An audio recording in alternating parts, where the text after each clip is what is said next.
चला तर मग बनवूया झटपट रव्याचे ढोकळे. इथे मी रवा भिजवून घेतलेला आहे.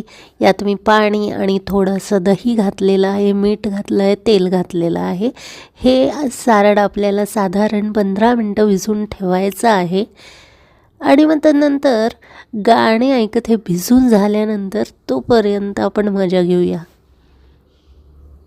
चला चला, झाकण कुठे आहे? हां, झाकल्यानंतर मी डायरेक्टली आता तुम्हाला दाखवते की मी हे पॅन घेतलं आहे, त्यात पाणी घेतलं आहे आणि हे भांड्यात काढून घेतलं आहे सारण आणि ते वाफवायला ठेवलेलं आहे. तर वाफला आपल्याला साधारण 15 मिनटं हे वाफवायचं आहे. याच्यात काही नाही, मी फक्त कोथिंबीर घातलेली आहे आणि मस्त पाणी उकळल्यानंतर याला आता झाकून ठेवायचं असं. चला तर मग कुठे गेलं माझं झाकण? हां, झाकण सापडलं. झाकलेलं आहे मी आता. आता याला साधारण 15 मिनटं वाट बघूया. पुन्हा मी जाते गाणं ऐकायला. गाणं ऐकल्यानंतर आता डायरेक्ट मी आले आहे.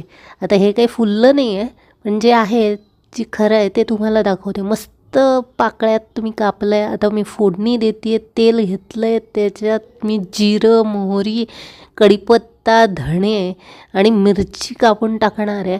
आता हे तडतडेल उडेल म्हणून मी डायरेक्ट दाखवणार आहे तुम्हाला. हे बघा, मी हे असं सारण कापून ठेवलेलं आहे आणि मी आता तुम्हाला डायरेक्ट तेल गरम झाल्यानंतर हे दाखवणार आहे. मी कसं टाकते ते बघा. हे टाकलेलं आहे.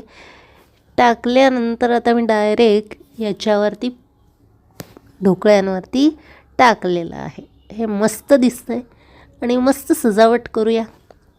इकडून तिकडून बघूया. मस्तपैकी हे मी दाखवते आहे. छान खावेसे वाटतात,